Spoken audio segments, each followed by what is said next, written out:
नमस्कार, स्वागत है आप सभी का मेरे चैनल पर। और आज के वीडियो का जो विषय होने वाला है वो होगा वीर रस के कवि भूषण के कुछ छंदों पर यहाँ पर चर्चा होगी।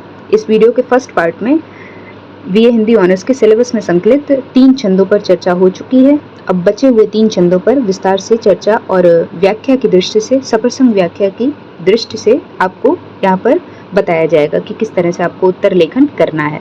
चीज़ें आपको पंक्ति दर पंक्ति एक्सप्लेन की जाएंगी, किस तरह से आपको छंद को पढ़ना है, क्योंकि छंद पढ़ना भी आपको आना चाहिए अगर आप बीए हिंदी ऑनर्स या फिर हिंदी साहित्य के विद्यार्थी हैं तो वीडियो को बिना समय ज़ाया किए शुरू कर लेते हैं। नमस्कार, मेरा नाम अमृता चौहान है और आज के वीडियो का विषय है भूषण के छंद। तो आ जाते हैं सीधे चौथे छंद पर, या फिर संख्या की दृष्टि से देखेंगे तो फिर 420 है छंद संख्या।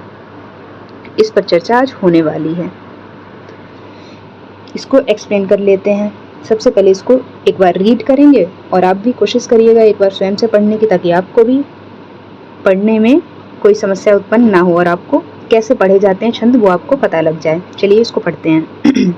लिखा गया है, वेद राखे विदित पुराण परिसिद्ध राखे, राम नाम राख्यो अति रस ना मधुर में, हिंदुन की चोटी रोटी राखी है सिपाहीन की, कांधे में जनेऊ राख्यो माला राखी गले में यानी कि गले में, मीड़ी राखे मुगल मरोड़ी राखे पातशाह, बैरी पीस राखे वर दान राख्यो कर में, राजन की हद राखी तेगवल शिवराज, राजन की हद राखी तेगवल शिवराज, देव राखे स्वधर्म राख्यो घर में। अब यहाँ पर एक पंक्ति छूट रही है, यहाँ पर आएगा देव राखे और यहाँ पर बीच में एक शब्द ऐड करिए देवल्य। फिर से मैं चौथी पंक्ति पढ़ती हूँ। राजन की हद राखी तेगवल शिवराज, देव राखे देवल्य, स्वधर्म राख्यो घर में। तो ये है आपका 420 नंबर का छंद, जो कि शिवराज भूषण ग्रंथ है, छत्रपति शिवाजी महाराज पर आधारित महाकवि भूषण द्वारा लिखा गया, उसका ये 420वां छंद है। लेकिन आपके सिलेबस के अकॉर्डिंग ये चौथा छंद है। तो चलिए इसको अब एक्सप्लेन करते हैं पंक्ति दर पंक्ति। इसको पढ़ लिया है, अब इसके एक्सप्लेनेशन पर आता है। संदर्भ की बात करें तो संदर्भ इसका क्या हो जाएगा, आप नोट डाउन कर लीजिए। हालांकि पिछला वीडियो आपने देखा होगा तो उसमें मैंने संदर्भ विस्तार से बता दिया था, लेकिन मैं फिर से रिपीट कर दे रही हूँ। तो आप संदर्भ इस तरह से लिखेंगे कि यह पद या फिर प्रस्तुत पद्यांश हिंदी साहित्य के रीतिकाल के वीर काव्य परंपरा के श्रेष्ठ कवि भूषण द्वारा रचित शिव भूषण में संकलित किया गया है, या फिर भूषण द्वारा रचित शिव भूषण से संकलित या उद्धृत है। इस तरह से आप इसका संदर्भ लिखेंगे। बाकी प्रसंग की बात करूं तो इस पद के माध्यम से शिवाजी की धर्म निष्ठा बताई है कि उन्होंने किस प्रकार भारतीय धर्म की या फिर जो हिंदुस्तानी धर्म था उसकी रक्षा की है। अब इसके व्याख्या पर आ जाते हैं और पंक्ति दर पंक्ति व्याख्या इसकी करते हैं। तो वेद राखे, वेद यानी कि आप इसको इस तरह से देखिए, ये वाले वेद की बात हुई है, जो कि 4 वेद हैं हमारे। सबसे पुराना ऋग्वेद, सामवेद, यजुर्वेद और अथर्ववेद, ये 4 वेद हैं। वेद राखे विदित पुराण यानी कि पुराण की बात हुई है। वेद राखे विदित पुराण प्रसिद्ध राखे, राम नाम राख्यो अति रस ना मधुर में। आप देख सकते हैं, आपको कुछ ना कुछ अब समझ में आने लगा होगा किस तरह से हिंदुस्तान संस्कृति है, हमारे जो हिंदू धर्म के प्रमुख ग्रंथ हैं उनकी रक्षा की है अंग्रेजों से और मुगलों से। किसने? शिवराज ने, छत्रपति शिवाजी महाराज ने। समझिए आप इसको अब कि कवि भूषण ने शिवाजी को धर्म रक्षक वीर के रूप में इन पंक्तियों के माध्यम से चित्रित किया है। कैसे? जब औरंगजेब था उसने कितनी आताताई मचाई थी, हिंदुस्तानी संस्कृति पर तोड़फोड़ मचाई थी, मंदिरों को लूटा था, जो हिंदू धर्म था उसको किस तरह से उसने क्षति पहुंचाई थी, और हिंदू धर्म की जो रीतियां हैं या फिर नीतियां हैं, जो व्यक्ति के विश्वास है, उनको भी तोड़ा था। किसने? औरंगजेब ने। तो उस समय छत्रपति शिवाजी महाराज ने किस तरह धर्म की रक्षा की थी, धर्म के रक्षक और संरक्षक बनकर सामने आए थे। कौन? छत्रपति शिवाजी महाराज। इस पंक्ति के माध्यम से भूषण ने समझाया है। कवि भूषण कहते हैं कि जब औरंगजेब संपूर्ण भारत में देव स्थानों को, मंदिरों को और गिरजाघरों को या फिर जो भी देव स्थान है उनको नष्ट कर रहा था, वेद पुराणों को जला रहा था, हिंदुओं की चोटी कटवा रहा था, क्योंकि दूसरी पंक्ति यही आई, हिंदुन की चोटी रोटी राखी, हिंदुओं की चोटी कटवा रहा था, उनकी रोटी छीन रहा था। ब्राह्मणों के जनेऊ को उतरवा रहा था। क्यों? क्योंकि जो जनेऊ होते हैं वो ब्राह्मण पहनते हैं, जो कि हमारे हिंदू धर्म का ही एक हिस्सा है। तो ब्राह्मण के जनेऊ आदि उतरवा रहा था और उनकी मालाओं को तुड़वा रहा था। माला राखी घर में, यानी मालाओं को तुड़वा रहा था। तब शिवाजी महाराज ने क्या किया था, इसको सुनिए। तब शिवाजी महाराज ने ही मुगलों को मरोड़ कर, यानी मुगलों को हरा कर उनसे पीछा छुड़वाया था, या फिर कह लीजिए उनके छाती पर चढ़कर उन्हें हराया था, उन्हें सबक सिखाया था कि अगर कोई हिंदू संस्कृति पर, हिंदू धर्म पर, हिंदुस्तान के धर्म पर, हिंदुस्तान की अस्मिता पर चोट पहुंचाएगा तो उसके साथ इसी तरह का दंड उसे दिया जाएगा। तो क्या किया था, औरंगजेब को हराकर उस, या फिर कह लीजिए औरंगजेब से और जो मुगल आदि थे, विभिन्न मुस्लिम आतंकियों से हिंदुस्तानी सभ्यता की रक्षा की थी। कैसे? वेदों की रक्षा की, पुराणों की रक्षा की, राम नाम की रक्षा की, ताकि लोग स्वतंत्रता से राम नाम जप कर पाए, यानी हिंदू धर्म की रक्षा की। साथ ही साथ हिंदुन की चोटी रोटी राखी, यानी हिंदू जो ब्राह्मण हैं, जो चोटी रखते हैं, जो अपने धर्म का ही एक हिस्सा मानते हैं, उनका विश्वास है, वो भी उन्होंने सुरक्षा उसकी भी की, साथ में रोटी की भी सुरक्षा की, यानी धन की या फिर खाने पीने की कोई कमी ना हो, लाले ना पड़े। सिपाही के कांधे में जनेऊ राख्यो, माला राखी गले में, यानी गले की माला को भी सुरक्षित किया, रक्षा की। कंधे पे या फिर शरीर पे जो जनेऊ धारण करते हैं उसकी भी रक्षा की। मीड़ी राखे मुगल, मरोड़े राखे पातशाह। मीड़ी यानी कि मुगलों को मीड़ी यानी मसल दिया, और मरोड़ दिया किसको? बादशाहों को जो घर में मतलब एक तरीके से घुसपैठ कर रहे थे, उन्हें भी एक तरीके से मजा चखा दिया, उन्हें भी दौड़ाकर भगा दिया। बैर पीस राख बर्दन राख्यो कर में, तो जो बैरी थे उनको किस तरह से पीस दिया, मसल कर चकनाचूर कर दिया। राजन की हद राखी तेग बल शिवराज, देव राखे स्वधर्म राख्यो घर में, यानी कि तेग बल यानी कि तलवार के बल से उन्होंने मुस्लिम आताताइयों पर या ऐसे राजाओं पर जो प्रजा को तंग करते थे, उनको भी तलवार का बल दिखाकर शांत कराया, यानी नहीं तो वो भी मौत के घाट उतारे जाएंगे, या उनकी भी स्थिति वैसी होगी जैसी हर उस इंसान की हुई है जिसने हिंदुस्तानी संस्कृति पर आघात करने का प्रयास किया है। और अंतिम पंक्ति है, देव राखे स्वधर्म राख्यो घर में, यानी कि देव राखे देवल, स्वधर्म राख्यो घर में। इस तरह से देवताओं की रक्षा की और स्वधर्म की घर घर में रक्षा करने का दायित्व या जिम्मेदारी किसने निभाई? छत्रपति शिवाजी महाराज ने। इसकी यहाँ पर चर्चा की गई है कवि भूषण द्वारा। बढ़ते हैं अगली पंक्ति की ओर, या फिर कह लीजिए अगले छंद की तरफ बढ़ते हैं। अगला छंद है, इसको सबसे पहले पढ़ लेते हैं, एक बार आप भी पढ़िएगा। लिखा गया है, सबन के ऊपर ही, फिर से पढ़ते हैं, सबन के ऊपर ही ठाड़ो रहिबो के जोग, ताही खरो कियो 6000 के नियरे। 6000 यानी कि 6000, ये तो बहुत इजी है, एक संख्या यहाँ पर आई है, इस पर मैं अभी बात बाद में करूंगी जब इसको एक्सप्लेन करूंगी। एक बार इसको पढ़ लेते हैं। सबन के ऊपर ही ठाड़ो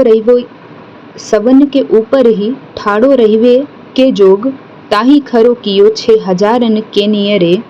जानी गैर मिसिल गुसीले गुस्सा धारी मन, कीनो ना सलाम ना बचन बोले सियरे। भूषण भनत महावीर वलकन लाग्यो, सारी पातशाही के उड़ाए गए जियरे। तमक ते लाल मुख सिवा को निरख भय, स्याह मुख नौरंग सिपाहा मुख पियरे। समझिए किस तरह से जो सल्तनत रही है, या फिर कह लीजिए मुगलों की जिस भी बादशाह ने हिंदुस्तानों को या हिंदुस्तानी व्यक्ति को, हिंदुस्तानी सभ्यता को क्षति पहुंचाने का प्रयास किया है, उसकी क्या स्थिति की है शिवाजी ने, छत्रपति शिवाजी महाराज ने। समझिए आप। भूषण लिखते हैं कि जो सर्जा शिवाजी मुगल दरबार में सबसे ऊपर खड़े होने योग्य थे। ये पूरा एक कह लीजिए प्रसंग टाइप का आया है कि किस तरह से शिवाजी महाराज को मुस्लिम आता या फिर कह लीजिए किसी अन्य शासक द्वारा किसी अन्य सल्तनत में बुलाया जाता है और उनके साथ एक मतलब गलत व्यवहार किया जाता है, उन्हें नीचे खड़ा करके रखा जाता है, उन्हें बैठने का स्थान नहीं दिया जाता है, तो उस पर क्या बाद में होता है इसको आप समझिए। इस पूरे प्रसंग का जिक्र किया है किसने? छत्रपति शिवाजी महाराज को संबोधित करते हुए या फिर उनके बारे में लिखते हुए शिवराज भूषण में महाकवि भूषण ने। तो शिवराज भूषण में महाकवि भूषण लिखते हैं कि जो सर्जा शिवराज का अर्थ है सर्जा, तो उन्हें उपाधि मिली हुई है किसे? छत्रपति शिवाजी महाराज को। तो जो शिवाजी मुगल दरबार में सबसे ऊपर खड़े होने योग्य थे, उनको अपमानित करने की नियति से औरंगजेब ने उन्हें 6000 मनसबदारों की पंक्ति में खड़ा कर दिया। ये जो पंक्ति आई है के नियर यानी के निकट खड़ा कर दिया। सबन के ऊपर ही ठाड़ो रहिबो के जोग, यानी जो सबके ऊपर खड़े रहने के योग्य हैं, जिनका स्थान इतना उच्च है। ताही खरो कियो, यानी उन्हें खड़ा किया कहाँ पे? 6000 जो मनसबदार हैं, नौकर चाकर हैं, उनके मध्य खड़ा कर दिया, यानी उस पंक्ति में उस स्थान पर खड़ा कर दिया। आगे बात आती है, एक तरीके से ये अपमान करने के नजरिए से किया जाहिर है। अपने प्रति किए गए इस अनुचित व्यवहार से शिवाजी अत्यधिक कुपित हो उठे, यानी नाराजगी उन्हें हुई इस बात पे, वो काफी गुस्सा हुए और उस समय अवसर की मर्यादा के अनुकूल न तो शहंशाह औरंगजेब को सलाम किया और न विनम्र शब्दों का ही प्रयोग किया। भूषण कहते हैं कि महाबली शिवाजी क्रोधवश, यानी क्रोध से इस तरह से तमतमा उठे कि गर्जना कर उठे, यानी एकदम भीषण गर्जना कर दी कि एक मतलब सामने बैठे व्यक्ति की, औरंगजेब की ये सब करने की हिमाकत कैसे हुई। और उनके इस क्रोध की जो अवस्था थी, क्रोधावस्था के व्यवहार को देखकर संपूर्ण मुगल दरबार के लोगों के जी उड़ गए, यानी चेहरे पीले पड़ गए, वो सब भय से आतंकित हो गए कि अब तो हमारा सर्वनाश तय है, अर्थात भय से हक्के बक्के सभी लोग हो गए। और कह सकते हैं कि लाल हुए शिवाजी के मुखमंडल को देखकर, लाल हुए तमकते लाल मुख, लाल कब हो जाते हैं हमारे? तो जब हम बहुत गुस्से में होते हैं तब हमारा गुस्से से मुख लाल हो जाता है, जाहिर है, जो कि तमक कर लाल हो गया किसका? शिवाजी महाराज का, छत्रपति शिवाजी महाराज का। तो उनके उस लाल मुख को, यानी क्रोध से युक्त मुख को देखकर नौरंग सिपाह मुख पियरे, यानी जो औरंगजेब के सिपाही थे उनके मुख पीले पड़ गए। पीले पड़ जाना यानी कि डर से कांप जाना, थर्रा उठना, बुरी तरीके से घबरा जाना। तो आप इस तरह से इन पंक्तियों को एक्सप्लेन करेंगे। स्याह मुख का अर्थ होता है काला पड़ जाना, यानी अपमान से काला पड़ जाना। तो इस तरह से आप इन पंक्तियों को एक्सप्लेन करेंगे। बाकी बढ़ते हैं अंतिम छंद की ओर या अंतिम पंक्ति की ओर, इसको भी एक्सप्लेन कर लेते हैं। लिखा गया है,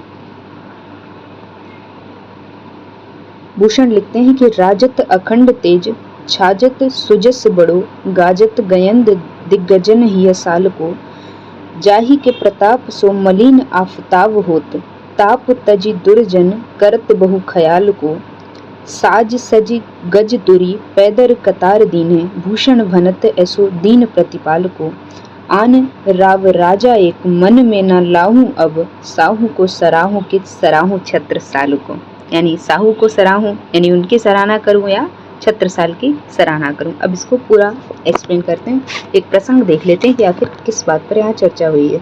तो पन्ना नरेश छत्रसाल के जनता के प्रति व्यवहार और उनके शौर्य का वर्णन यहाँ पर किया गया प्रसंग है, या फिर ये जो पूरा छंद है, इसमें जो पन्ना नरेश छत्रसाल हैं उनका उनकी जनता के प्रति जो व्यवहार है, शौर्य का वर्णन इन पंक्तियों में या इस छंद के माध्यम से किया गया है। इसको एक्सप्लेन कर लेते हैं।